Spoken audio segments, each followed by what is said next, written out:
Guys, welcome to our read aloud for today. It is A Bear's Life by E. McAllister and Nicholas Reed, and the publisher is Orca Book Publishers. And if you would like to follow along with me, you can. I have it on Epic. I signed it to you. Let's take a look at that giant picture there. This, what do you think right off the bat? Why would the author start the whole book off with this photo?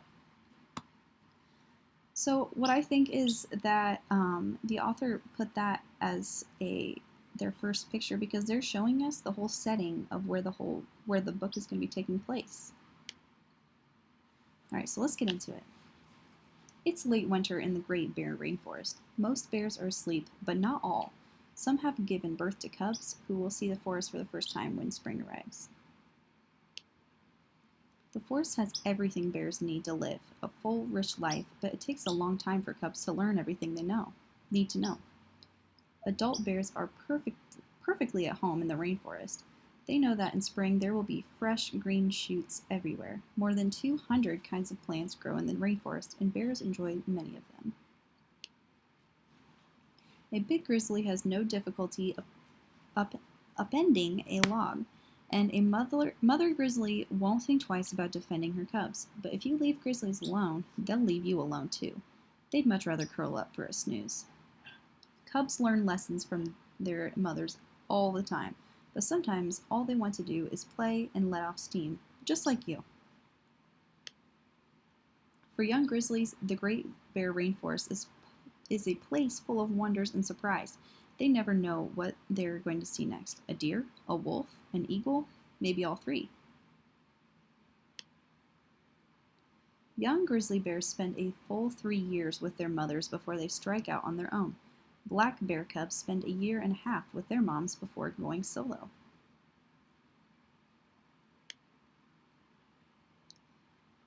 All bear cubs have to pay close attention to their mothers when they're young, because if they don't, they won't know how to survive as adults. Mother bears start teaching their young the day they leave their dens. They teach them where, when, and how to find food. So it looks like we have a mom here with some cubs, and she's teaching them. They teach them what is dangerous and what is safe. In the fall, they teach them to fish. Every day brings a new set of lessons for the cubs to learn. Their lives depend on it. So there's the mom, she's catching some fish, and bears watching, or baby bears watching. After male grizzlies leave their mothers, they live their whole lives alone. Females will continue to have cubs, but once males have mated, they have nothing to do with their young. They aren't social animals like people. They prefer to be by themselves.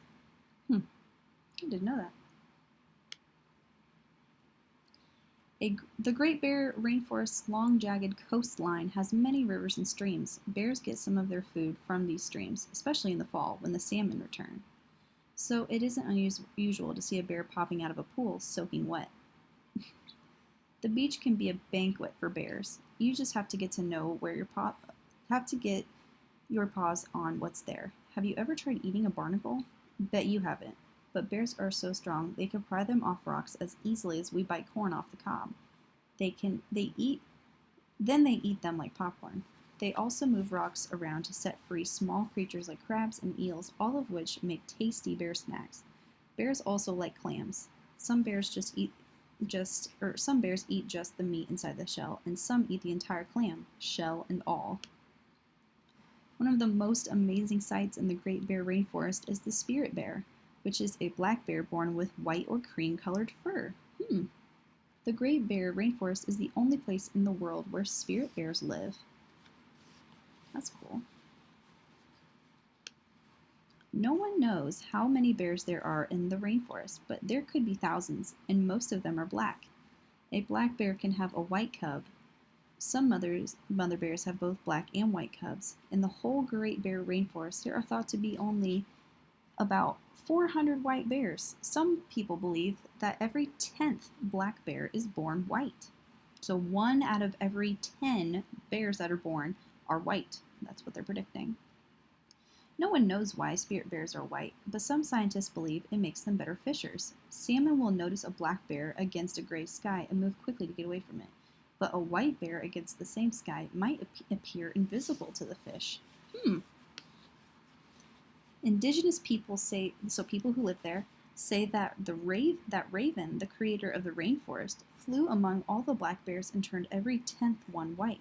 This was done as a reminder of the last ice age, which ended about 12,000 years ago.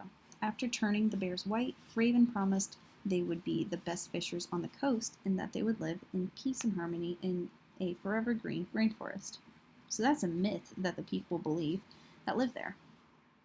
Most people think bears are meat eaters, but except when they catch fish in the fall, they're mainly vegetarian.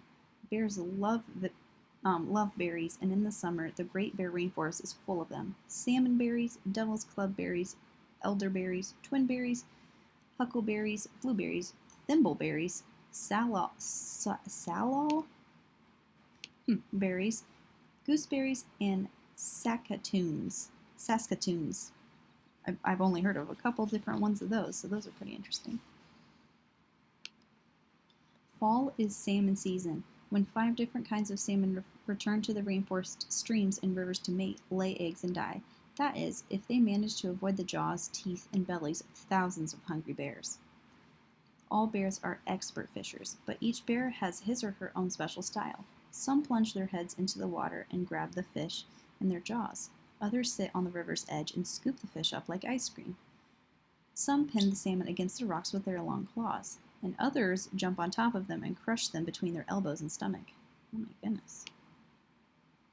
Bears eat masses of salmon because they want to fatten themselves for the long winter sleep ahead. A sleeping bear can consume up to 4,000 calories a day, and you probably only get about 1,500 calories a day.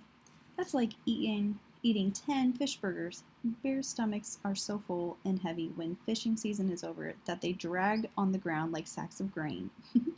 In fact, bears get so big that they can no longer lie flat to sleep. Instead, they have to dig holes in the ground to fit their huge stomachs. That's funny. When winter comes again, bears build their dens high up in the mountains where it snows all winter long. And for a while, it will look as if the Great Bear Rainforest is empty of bears. But now you know better. You know they're just having a long nap. And that's the end of our book. So guys, if you want to ever go back and look at the pictures on this book, you absolutely can. I assigned it to you on Epic, so you can go back and look. Or if you need to go back and listen to this video for your reading response questions, you absolutely can do that too.